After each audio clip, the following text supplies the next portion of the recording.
Today I'm in studio with Caroline Williams. You probably know her from the Texas Chainsaw Massacre franchise. You might know her from the Halloween franchise. You might even know her from Sharknado or any number of other things. But horror fans, this one is for you. Don't go away. Welcome to Popcorn Talk, featuring movie discussion, news, and interviews. Popcorn Talk. We talk movie. And now, here's Popcorn Talk's iTalk Movie. No, it's so sweeping. It is. It's grand music. And Yay! the clapping, yes. Clapping. Thank you, everyone. Thank you. Popcorn Talk fans. And thank you, Caroline, for being in studio with me today. I'm so excited to talk horror with you. Thank you so much. I'm thrilled to be here. So before we get started, where can everyone find you on social media? My socials pretty much fall under the very same name, Willie Caroline, WILLICAROLINE. That's Twitter, Tumblr, and Instagram. The only place you'll find me under the name Caroline Williams is Facebook. So we can find you all over, for sure. You can. I'm everywhere. I cover the waterfront. Everywhere you want to be. And I am Zoe Hewitt. You can find me on Twitter and Instagram at Real Zoe Hewitt. That's ZOE, HEWITT. Now, getting started, you have a film that was just released, hot off the presses, Blood Feast. And I feel like I really want to say that in like a deep and dark voice. The Blood Feast. So Yes. We just had our red carpet premiere at Raleigh Studios. It was smashing. We got a wonderful response from a heavy industry audience. Absolutely. And you star with Sophie Monk. Now, what is this latest one about? This is simply a reimagining and a remake of the 1963 classic from Herschel Gordon Lewis, who's very beloved for being sort of the godfather of gore. Marcel Waltz, our director, got specific permission and the Godfather's blessing to remake this film. And we shot it last year and have been searching for distribution, found it through Hanover House, and we're working now on getting that release out into the theaters, hopefully by middle of August. And we've got some wonderful theaters that will be running the NC-17 version. And trust me, it is NC-17. I mean, that's an intense rating. It is an intense rating for an intense movie. So have you seen the non-NC-17 and the NC-17 cuts? Even better, I've seen the director's cut. Even better than that. Better than NC-17. The R rating, not sure of, haven't seen it. Not that interested because the NC-17 is so dangerous and it's so provocative and it's going to be very controversial for a lot of people. It certainly was with the MPAA. They gave Marcel 5 pages of notes. And at that point, Marcel and Hanover House both sort of agreed, maybe we can roll out the movie that we know the fans want to see. That's what we're trying to bring you. You.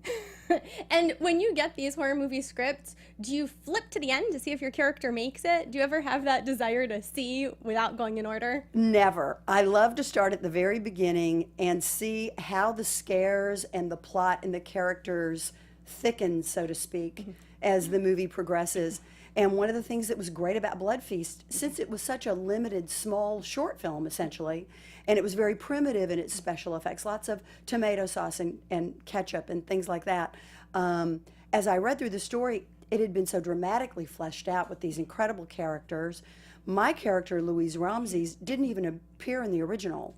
So I play opposite Robert Rusler from Nightmare on Elm Street 2, a remarkable actor who played opposite me in Tales of Halloween, which was a wonderful anthology release last year.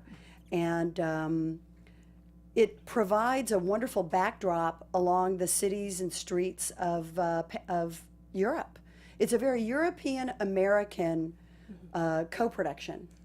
And so the American audience will get to know these marvelous European actors that they've never met before. And I think it's always fun to make those discoveries in films.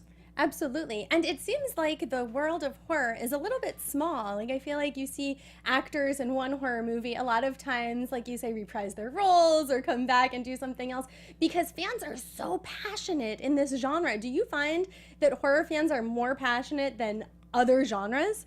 I think the reason they're so passionate is because horror, being the popularity of horror is based on timeless themes, and the single timeless theme is the ongoing struggle between good and evil.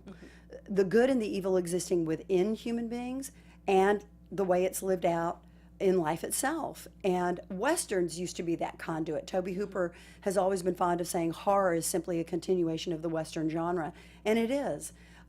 Today, horror, it's a billion-dollar film industry, not only in film, in art, graphic novels, music. When you look at the bands, the metal bands, black metal bands from around the world that are such an integral part of our film genre, how the two enhance one another.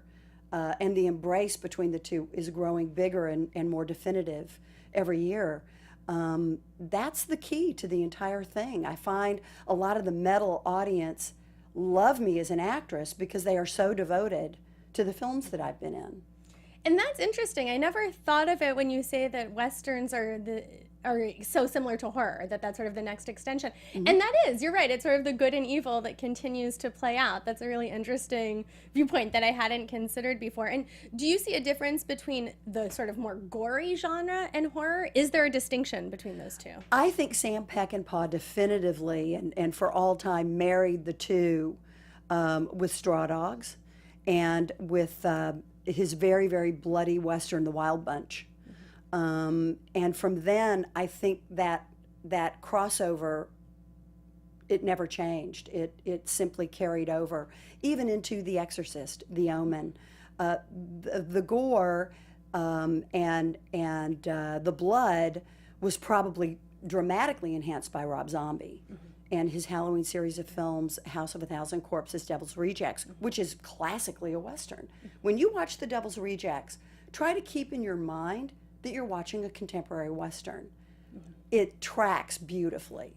It's perfect in that respect. And that's so fascinating. Like, I will never look at the horror You will movies never the look same at way again. You won't. Now, what about people like me who are very jumpy with all this gore and with people jumping out at me?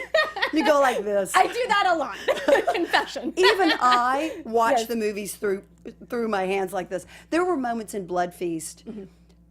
that were difficult for me to take. There were a couple of moments in Blood Feast that the audience, they're not chair jumpers, they're flinchers. They're shocking. They're shocking moments. And it's what has led to the NC-17 rating. But it's also something, given the supernatural nature of the storyline, which is the fact that Fouad Ramses, this restaurant owner with this lovely family in Paris, encounters the spirit of Ishtar, this Egyptian goddess, who insists on a blood feast to bring herself back into the world. Mm-hmm. And that's where it all begins. And so when you're on set, obviously, people aren't really getting tortured. No. So are there moments on set when you just think to yourself, oh my goodness, I can really see how this is going to play out on camera, and this will be scary as all get out?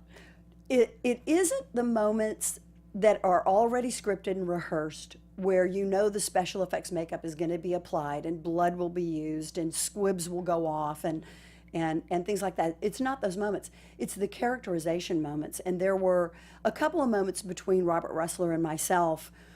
And Robert is a method actor. He comes from very deep inside. He's very visceral. And the role requires that of him. There were a couple of moments when he was so jacked up that I didn't know what he was going to do, really. Uh-huh. It was very similar to Bill Moseley in the Texas Chainsaw Massacre, too. Mm-hmm. You've got these two really brilliant actors who know what the story is about, who know what their lines are, but they've been given the freedom by the director to take it wherever they want. And being the grounding device in the characterizations I had in both of those films, my reactions are what are going to be somewhat pivotal, but those performances are the centerpiece of both of those films, and Robert really brings it in Blood Feast. He's an amazing actor, and he looks like a guy who would be named Fouad Ramses, entering into this ninth circle of hell, where he essentially loses his mind and bloody trouble ensues. And why do you think it is that old Egypt, ancient Egypt, really seems to be the core of so many horror movies. Like, we always want to come back to that. Well, it's the mystery of it. We're so far away from those very early histories of mankind when people did offer blood sacrifices to their many gods. You know, where most of society are just sort of monotheistic, or they don't have the polytheism. They don't have the broad assortment of gods that needed to be supposedly appeased in these superstitious ways. And Egypt is still a very mysterious place, subterranean, underneath the pyramids, finding the mummies. It still has an enormous appeal. And why do you think it is that we have some movies that try their best to be horror, but they just don't make it? And then you have others that become like these classics that we keep seeing remakes of, or we keep seeing reference to in popular culture. There's just something that winds up working. And you've been in so many of those movies, so maybe you are the connection, I'm not sure. Well, I think the sequelization is because of the bad guys that are a part of those movies. And you started that with the Universal monsters, Wolfman and Dracula, Frankenstein, Creature from the Black Lagoon. Those are beloved characters. They're almost anti-heroes in a way. As you get into modern horror with Freddy, with Jason, with Leatherface, those scary monsters, the audience wants to know what they do next. What is he going to do next? The beauty of the Chainsaw franchise is the way Tobe Hooper executed the first, pardon the pun, is there was the concept of the final girl, which was a really original idea. Most women and men who were victims of these monsters in these movies died. Mm-hmm. But in the original Texas Chainsaw Massacre, Marilyn Burns, playing Sally Hardesty, lives to the end of the film. And one of the last shots you see in the film is the frustrated Leatherface doing the chainsaw dance, swinging the saw around, utterly frustrated in his inability to take the life of this beautiful young woman. So, yeah, we get to see them again and again. And it's like revisiting friends, but not necessarily friends you want to be in the same room with. Listen, a lot of people want to be in the same room with those characters. I don't wonder about them. I absolutely understand the motivation. And it does keep those franchises moving forward. And because the nature of special effects makeup, it's always changing. It's always getting more sophisticated. And what we're seeing now is a bit of a throwback to the 80s and the artistry of special effects that was created by Dick Miller and Rob Bottin and Tom Savini, where sculpting and creating the appliances, the masks, sometimes entire physical entities that actors get to put on and inhabit like it's Halloween. Right. That's a compelling thing that the audience really enjoys. That's art. And I think it's so funny you bring that up, because I remember covering the premiere of the first Hatchet movie, and the big thing with it was that it was done completely without CGI. And of course, you've been in the part of that franchise as well now. Yes, I have. Number 3. And so when you do these movies that don't have as much CGI involved, I guess, have you ever wound up hurt on set? Does something happen? Oh, listen. Obviously not really hurt, just to clarify. Well, I will say, in Chainsaw 2, yeah. my stunt double and she took all the really dramatic falls. You still have to do the inserts where the audience can see your face. Mm-hmm. And Beth Nauman and I used to stand in front of a full-length mirror and map our bruises all up and down our arms and our legs. I could see that I had replicated her action perfectly because we were twins. We were perfect twins. And you get injured, but the nature of those production moves fast. It goes quickly. You've got to get those shots. And the emotion of the scenes in horror is at a fever pitch sometimes. You've got to maintain that momentum, that emotional momentum. And also speaking of, and we can go to Victor Crowley and Kane Hodder, who's one of the most incredible monsters ever in film. He's played Jason and he's played Victor Crowley. It's uncomfortable wearing those appliances and wearing that makeup. We shot Hatchet 3 in the bayous of Louisiana. We were on location. We had rain every night. We had mosquitoes and swampy bayou every day. Mm-hmm. There were little alligators swimming all around. We had fire. We had things blowing up. that brings the emotional reality to you every single moment. And it's what makes doing horror an action film. And if you're a woman, to be a part of that, it's like playing with the boys. It's you get to get down and dirty and fight and scrap and yell and scream and throw things and get shot and shoot people, and it's there's nothing that's that much fun. I feel like a 9-year-old in the middle of it's great. You get to be a child again. And the rumor is that all these people who play the worst of the horror villains are truly like the nicest people in the world. They are the nicest. They're the nicest people in the world. Bill Moseley has a PhD in psychology and journalism, used to write for Psychology Today, went to Yale. Derek Mears is one of the most brilliant comics that I've ever seen perform at the iOS Theater on the Hollywood Boulevard every Friday night for The Resistance. Kane Hodder is one of the gentlest, sweetest, most approachable fan favorites on the circuit right now. And of course, Robert Englund, who can leave him out? The original and always will be Freddy in the minds of so many people. A truly brilliant man, very literary, very erudite, very interesting conversationalist. These are guys who know how to work more than just makeup. Yeah, absolutely. Because, and you're right, they connect with people in a different way. Not the let's maybe, be quite in the same room type way, but the human behind them, for sure. Now, I understand when you auditioned for Texas Chainsaw Massacre 2, which I feel like is a very big mouthful right there, but when you auditioned, you scared everyone a little bit, didn't you? Well, I didn't scare them as much as I shocked them, because what I did was relatively unexpected. I was one of about 500 women across the country, and they read, Toby and Kit, who wrote the script, read a group of actresses, a broad group of actresses in Texas, and as I sat in the outer hallway, these actresses were going in and they were coming out, and they were going in and they were coming out, and it was very quiet and it was very peaceful and it was very calm, and I thought, the pages of script that I'd seen, there was only one line of dialogue that was repeated. They live on fear, they live on fear. The rest of those pages were action. She's running pell-mell through a radio station. She's barricading herself in an ice house. She's picking up improvised weapons. And then she backs into a corner and she says, they live on fear, they live on fear. And I thought, they want to see somebody work this action. So I went to the end of the hallway. I ran screaming down the hallway into the audition room. They didn't know I was going to do this. I pulled the chairs out from under Toby and Kit. They had no idea I was going to do this. I piled the chairs in front of the door.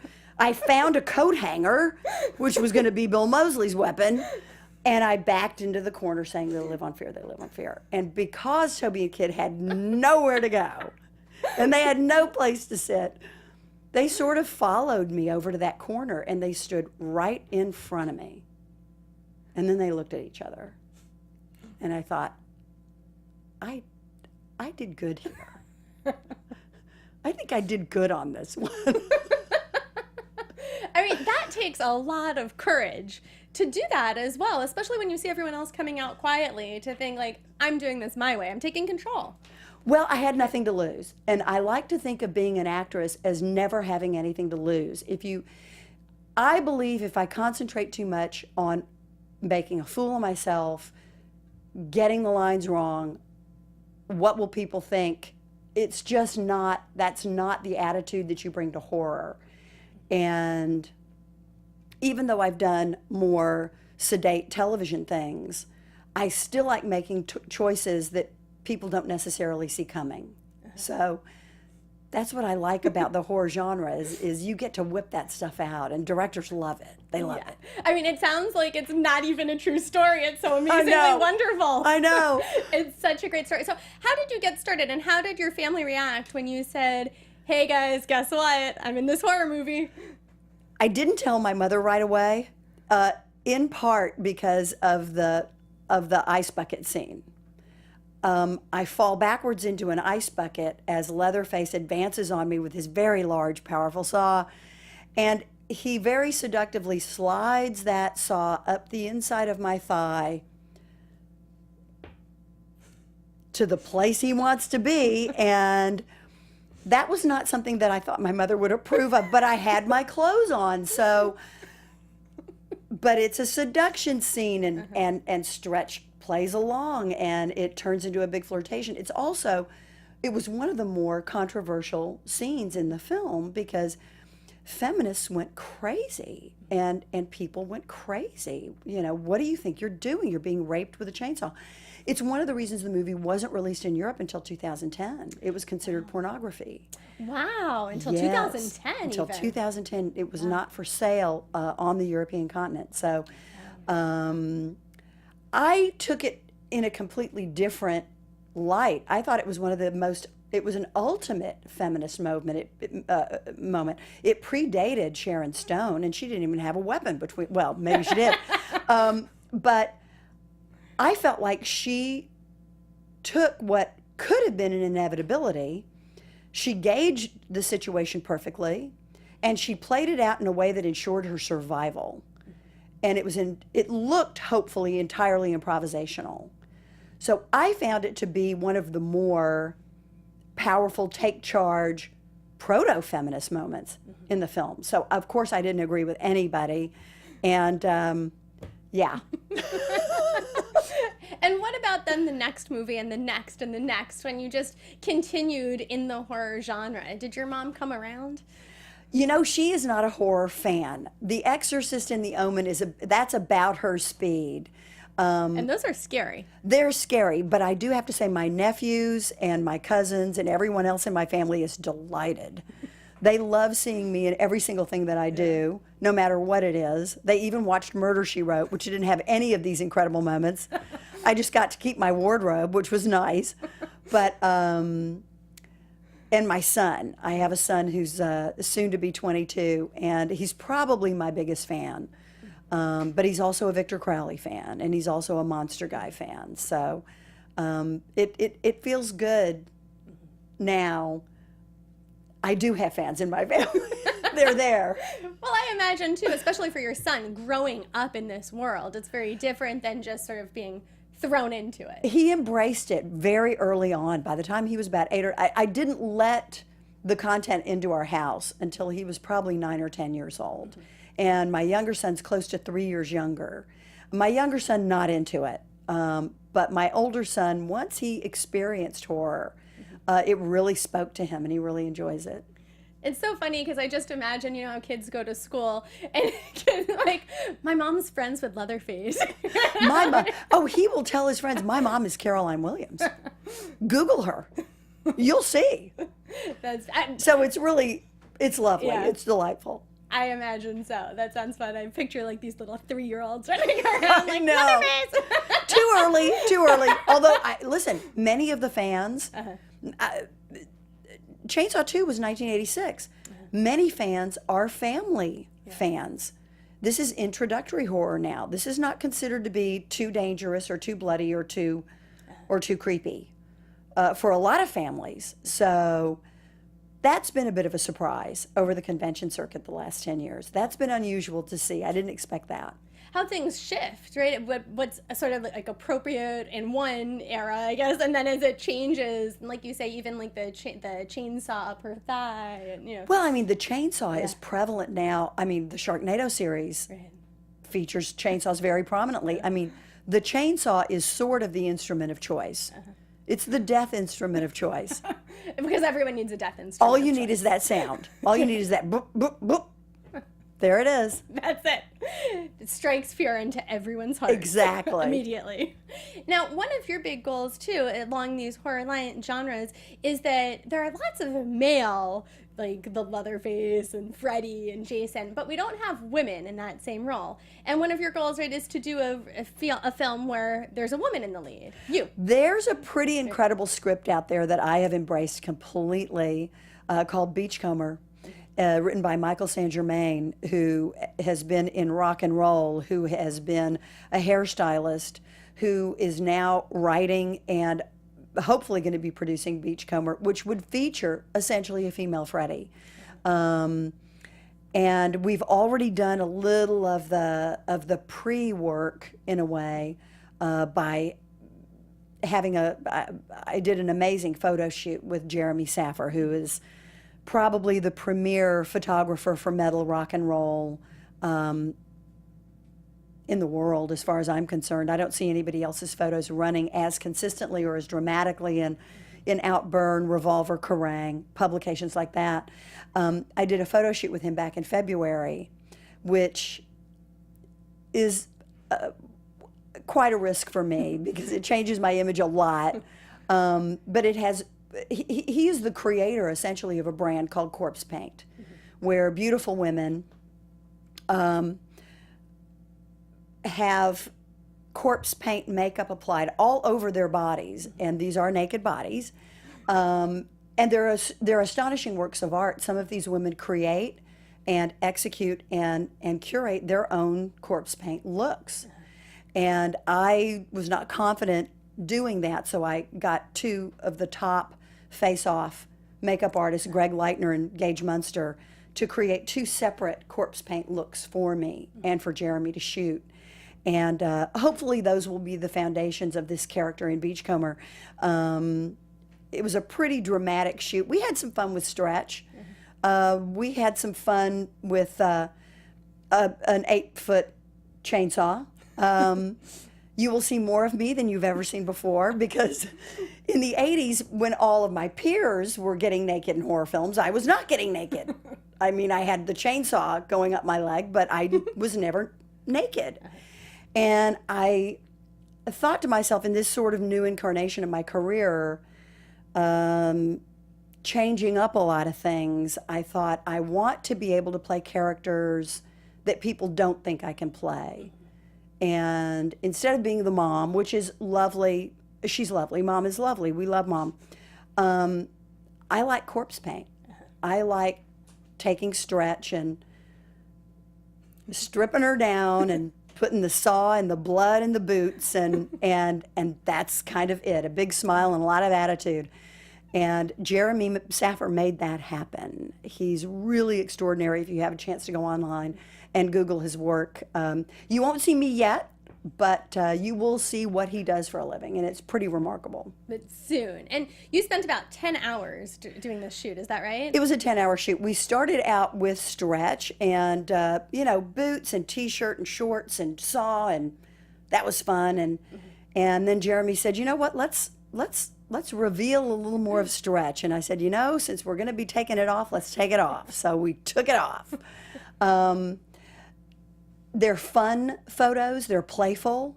They're beautiful.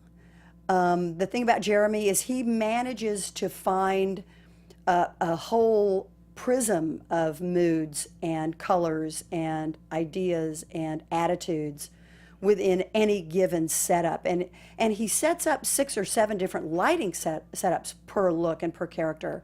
So by the time we got to the corpse paint looks, he was going wild. I mean, it was more fun than almost any film I've done lately, because I got to do things, like I said, I got to do things that nobody has ever seen me as being a candidate for, and that's what I loved about it. And so how did you work to develop what the look was going to be? So you worked with these other makeup artists, but you had a lot of input too, of course. So how was that process? We used the corpse paint looks that the other models had employed before as sort of a foundation to see. We didn't want to replicate anybody's work because, like I said, some of these women, they're artists in their own right. They created their own paint and their own makeup all over their bodies. It's astounding to look at. The beauty and the passion and the originality that these women have within them to create their own looks was really inspiring to the team. And I told Gage and Greg, take me where you want me to go. I want to fit the makeup. I don't want the makeup to fit me. So whatever you see as being within me that you want to bring out, take it there. And that's what we did. And that really sounds like putting yourself in the hands of the experts and trusting that it was all going to work by the end. That's what the whole last year of my career, I would say, has been about. Mm-hmm. It's been about letting other people take me where they see me going. Mm-hmm. Because I have, as an actress, I have certain default mechanisms, certain gestures and certain things I do with my face. And I'm tired of that, and I want to break out of that. And I would rather fail meeting the challenge of fulfilling the expectations of a writer and a director and a makeup team than continue to just plow old ground. I want to take risks, and I want to take chances, and I want to go into the deep end. And you know what? If I drown, I drown. I'd rather go down doing something spectacular than, you know. Well, it seems like your fans are solidly behind you, so I don't see any drowning. They're very enthusiastic for everything coming forward. And you've had a lot of really great fan encounters. So what is one that stands out in your mind as either a fan who was the most passionate, or maybe a gift that you received that was completely unexpected? There isn't one in particular, because the conventions are so heavily populated. You get giant crowds of people who want to meet and greet and things like that. I've had people have me sign my name on their skin for a tattoo, and then my face goes on above it.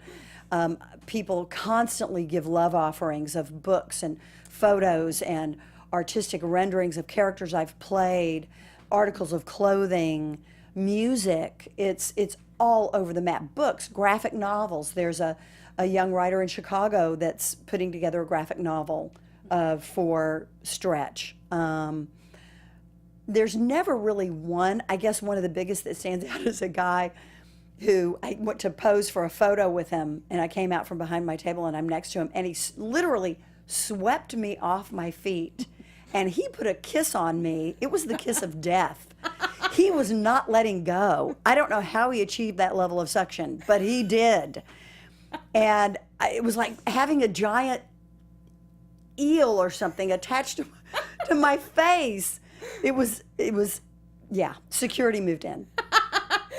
I was going to say, you don't have him outside. So that's where that one went. Didn't date him, no.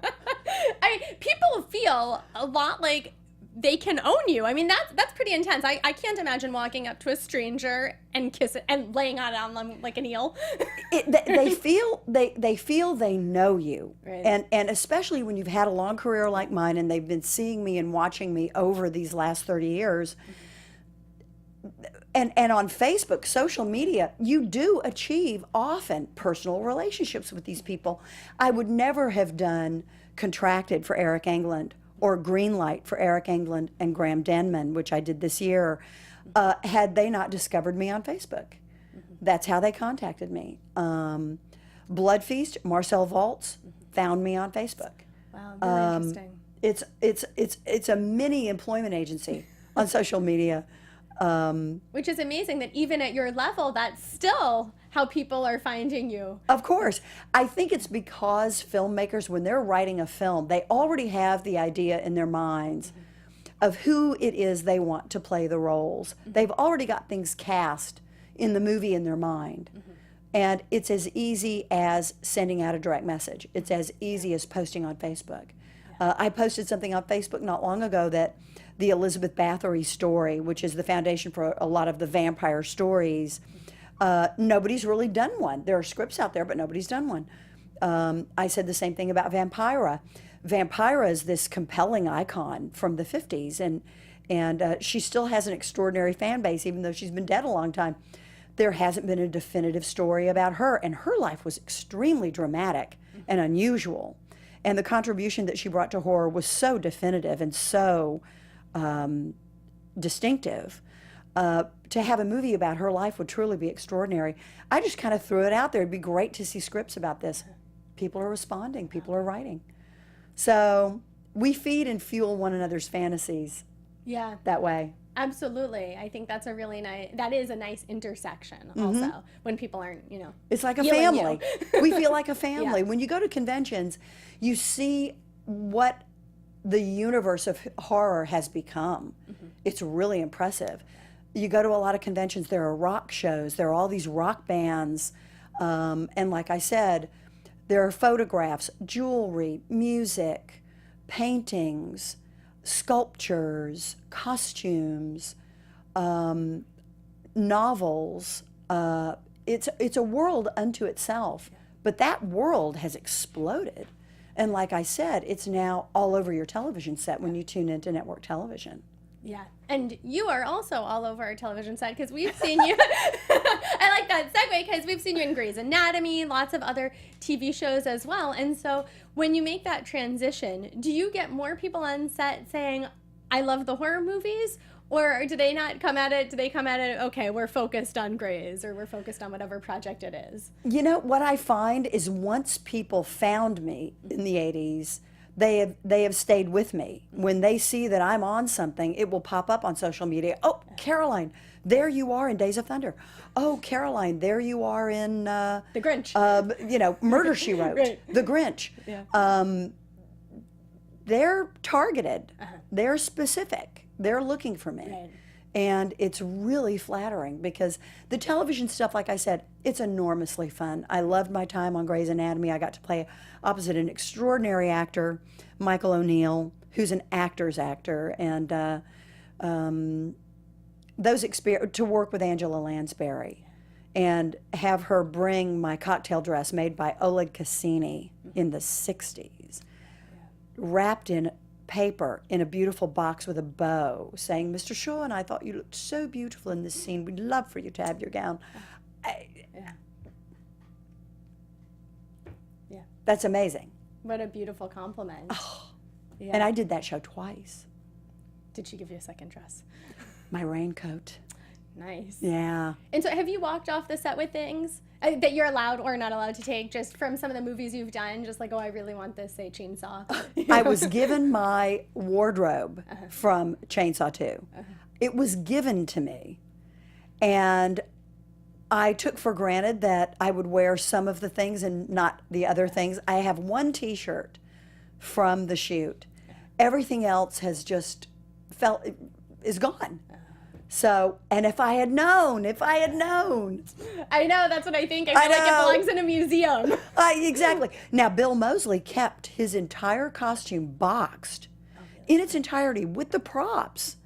So when we have convention photo ops, Bill Moseley is in his chop top makeup with the plate, with the original hanger and lighter. He's wearing the hippie beads, the fringed vest, the jeans, the tie-dyed top. He's got the razor blade. He's got the entire costume. And the same thing for Bill Johnson. He's got pieces of his original. I have to mock something up. I have to come up with something for every one of those photo ops. Now, when you go to these events, do you feel like it's a reunion? I mean, you must know everyone there. Always, always. It's like a high school reunion that takes place every single weekend somewhere in the world, many times over. We all know one another very well, even those of us who haven't been in one another's movies, haven't worked together. It's also how a lot of the new work happens. One of my closest associates and friends is Felissa Rose Esposito. She is now producing her own films. We've always wanted to work together. We're actively looking for properties. Things like that happen all the time. It's one of the best things about this business. Yeah, and what I love about it the most is that it gives fans an opportunity to come to you directly. And there aren't really a lot of other genres where fans have that opportunity to connect with the stars that they admire so much. There are collector shows, there are autograph shows for more sort of cultural television, Leave It to Beaver, westerns, things like that. But it doesn't have the all-consuming passion that horror has. And one of the things that I know is true for filmmakers within the horror genre, they listen to what the fans have to say. They listen to the criticisms that fans have for the products. When Rob Zombie's movies first began to come out, it was almost like a new wave in horror. Fans embraced it completely. Other filmmakers took that germ of an idea, that seed, and took it a little too far into CGI territory. We began to hear from the fans, we want our 80s horror back. We want to see the artistry. We want to see the sculptures. We want to see the prosthetics. We want to see buckets of blood. We want to see things that are real. We don't want to see cartoons. That's not what our genre is about. And the filmmakers listened. And so now 80s horror is making an extraordinary comeback. That's what Blood Feast is all about. It is classically 80s horror. Every effect you see is genuine. Everything is happening in real time. All those prosthetic pieces, all those sculptures, all those all those body parts had to be made by Ryan and Megan Nicholson, an incredible team from Vancouver, British Columbia. And the two of them are extraordinary artists, and they created a scary, scary, gory world of blood for us to bring to the fans. Absolutely, and so many fans love it. Now, please remind everyone, where can fans find you on either social media or keeping up with you for your next appearance? Absolutely. Twitter, Instagram, and Tumblr. You'll find me on Willie Caroline, WILLICAROLINE. And on Facebook, I'm Caroline Williams. And thank you so much, Caroline, for coming in studio today. This has been fascinating, and I will never look at horror the same way again, Thank ever. you so much. I enjoyed it. Great to pay a little visit on all you crazies. Absolutely. And I am your host, Zoe Hewitt. You can find me on Twitter and Instagram at RealZoeHewitt. Thanks so much for joining us. Bye-bye. Bye.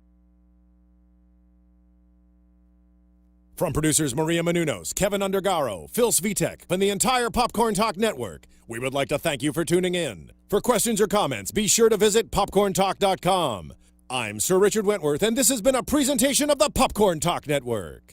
The views expressed herein are those of the hosts only and do not necessarily reflect the views of the Popcorn Talk Network or its owners or principals.